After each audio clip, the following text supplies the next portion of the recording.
আগামী বিধানসভা নির্বাচন 2026কে পাখির চোখ করে পথে নামার প্রস্তুতি শুরু করল ফালাকাটা টাউন ব্লক তৃণমূল কংগ্রেস।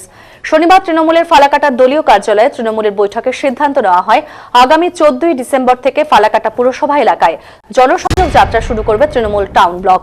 3টি ওয়ার্ড করে প্রত্যেক দিন এই জনসংযোগ যাত্রায় জনবহুল এই এলাকায় এবং প্রত্যেকটি বাড়ি বাড়ি গিয়ে তৃণমূল এবং রাজ্য সরকারের উন্নয়নমূলক কাজগুলো তুলে ধরবে এবং সারা বছর ধরে চলবে নানান কর্মসূচি।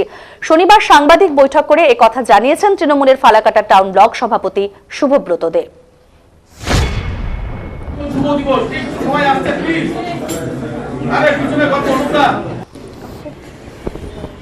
2026-এর বিধানসভা নির্বাচন জননেত্রী মমতা বন্দ্যোপাধ্যায়ের নির্দেশ সর্বোপরি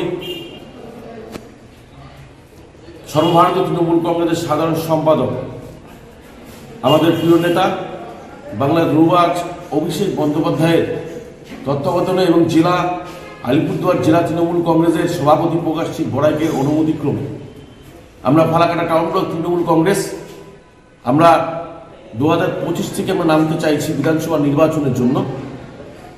বিধানসভা 2026-এ তৃণমূল কংগ্রেস মনোনীত প্রার্থী যিনি হবেন না সেই প্রার্থীকে নির্বাচিত করবার জন্য এবং নেত্রী মমতা বন্দ্যোপাধ্যায় এবং আমার প্রিয় নেতা অভিষেক বন্দ্যোপাধ্যায়ের হাত শক্ত করবার জন্য ফালাকাটা টাউন ব্লক তৃণমূল কংগ্রেসের পক্ষ থেকে আমরা লিড দেব। তার তাগিদেই আমরা ডিসেম্বরের 14 তারিখ থেকে আমরা কিছু রাজনৈতিক কর্মসূচি নিয়েছি, যেটা মূলত জেলা সভাপতি প্রকাশী বড়াইকের অনুমতিক্রমে আমরা একটা সূচিও বানিয়েছি।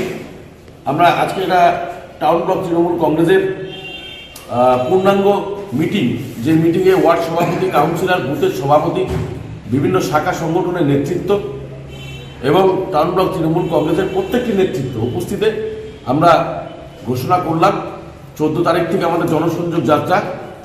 আমরা 3টা করে ওয়ার্ড আমরা পুঙ্খানুপুঙ্খ যে প্রোগ্রামটা পাবলিশ করবার জন্য অনুরোধ করেছি।